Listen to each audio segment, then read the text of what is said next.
Terlihat dari tahun 2010 sampai 2022 ini pendapatan dari saham ini terus menaik ya.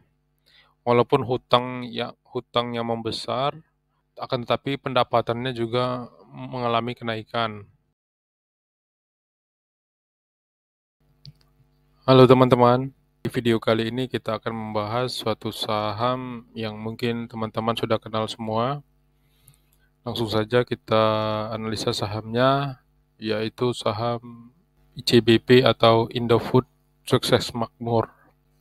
Saham ini bergerak di industri mie, susu, makanan ringan, bumbu makanan, nutrisi, makanan khusus, dan minuman.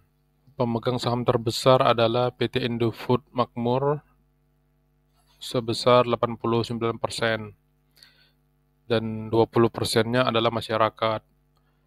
Kalau kita lihat dari komposisi pemegang saham, sejak bulan Juli 2020 saham ini mulai diakumulasi kembali oleh asing ya. Terlihat dari grafik.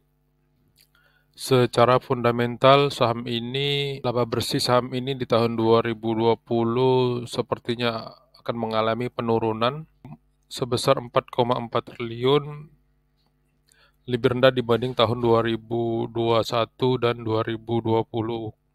Dari sisi kapitalisasi pasar, tergolong besar ya, senilai 117 triliun.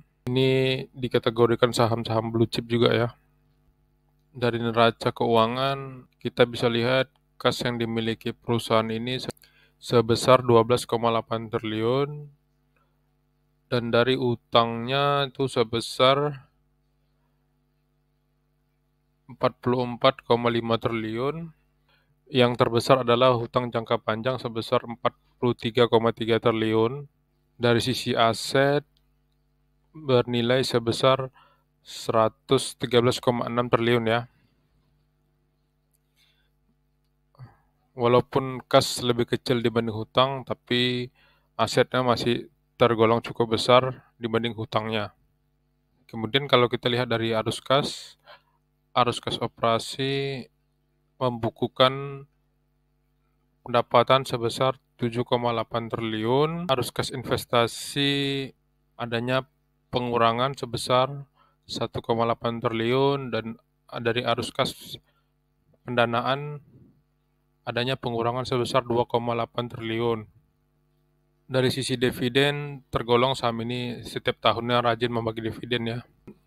Di bulan Agustus kemarin membagikan dividen sebesar 215 dengan dividen yieldnya 2,13%.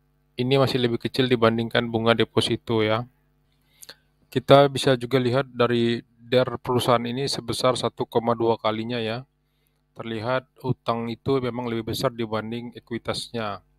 Equity-nya sebesar 35 triliun dan hutangnya sebesar 44,5 triliun. Maka perusahaan ini sehat atau tidak? Maka sebelum kita memberikan kesimpulan, sebaiknya kita analisa lebih dalam lagi perusahaan ini. Seperti apa gambaran dari laporan keuangan perusahaan ini. Kemudian dari sisi valuasi, PBV-nya sebesar 3,35 kalinya dan PR-nya sebesar 24,8 kalinya. Kalau kita bedah lagi dari sisi pendapatan, terlihat dari tahun 2010 sampai 2022 ini pendapatan dari saham ini terus menaik ya. Walaupun hutangnya membesar, akan tetapi pendapatannya juga mengalami kenaikan.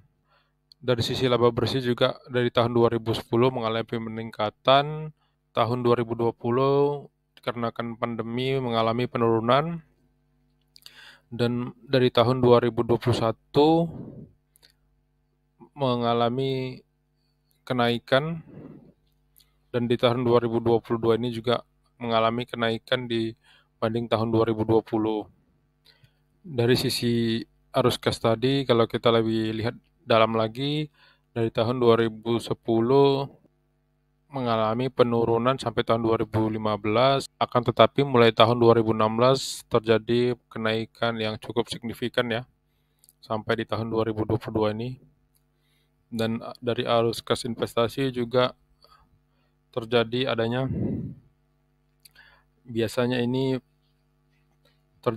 pengurangan. Ini biasanya yang kita ketahui bahwa adanya pembelian aset tetap dari perusahaan ini. Dari arus kas pendanaan juga sama ya, adanya pengurangan dan biasanya ini adalah pembayaran hutang ataupun pembagian dividen.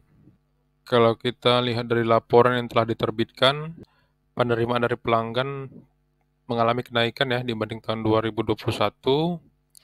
Kemudian dari arus kas investasi terlihat adanya pembelian aset tetap yang cukup besar ya, sehingga di total pengeluaran yang dikeluarkan dari arus kas investasi ini sebesar 1,2 triliun. Dari arus kas pendanaan adanya pinjaman bank yang dilakukan oleh saham ini yang kemungkinan digunakan juga untuk pembayaran hutang, sehingga dari arus kas besar ini mengalami pengeluaran sebesar 12,2 triliun dan tentunya kekurangan ini biasanya akan diambil dari kas perusahaan ya, senilai 8 triliun. Nah, dapat kita lihat dari kas perusahaan di tahun 2021 sebesar 20 triliun, kemudian berkurang 8 triliun menjadi 12 triliun yang digunakan untuk arus kas pendanaan tadi ya. Kalau kita bedah lebih dalam lagi, valuasi di saham ini dengan PBV 3,3 kalinya ini masih terlihat murah ya di rata-rata 5 tahunnya, karena tertingginya bisa mencapai 6,3 kalinya. Walaupun secara valuasi saham ini tidak dalam kategori undervalue. Apabila PBV ini naik ke angka 5,5 kalinya ini, maka kita prediksi harga sahamnya akan naik ke harga Rp16.000. Di harga sekarang sekitar Rp10.000 ini, maka kemungkinan harganya naik di sekitar 80% ya. Bagi teman-teman investor yang ingin mengkoleksi saham ini, di PBV 3,3 kali ini sudah layak untuk kita koleksi. Take profit di PBV 5,5 kalinya. Kemudian kita masuk dari sisi teknikal, terlihat hari ini ada doji ya, yang belum kita indikasikan apakah saham ini akan naik kembali atau turun. Akan tetapi kalau kita lihat dari sehari sebelumnya yang berada di candle merah yang cukup besar, kemungkinan saham ini untuk turun kembali masih berpeluang untuk menyentuh support terdekatnya di 9.600 atau bisa juga tembus di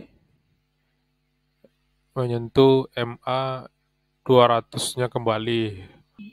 Dari sisi broker summary terlihat saham ini diakumulasi oleh asing maupun lokal sejak bulan April ya sampai sekarang, sehingga sahamnya mampu mengalami kenaikan. Terlihat dari bandar detektor terjadinya akumulasi yang cukup besar ya. Kemudian dari sisi volume juga masih berada di rata harta hariannya. Dari sisi MACD sepertinya mengalami dead cross. Dan dari sisi stochastik sudah mengarah ke bawah. Oke, demikianlah analisa singkat yang dapat saya sampaikan. Semoga membawa manfaat.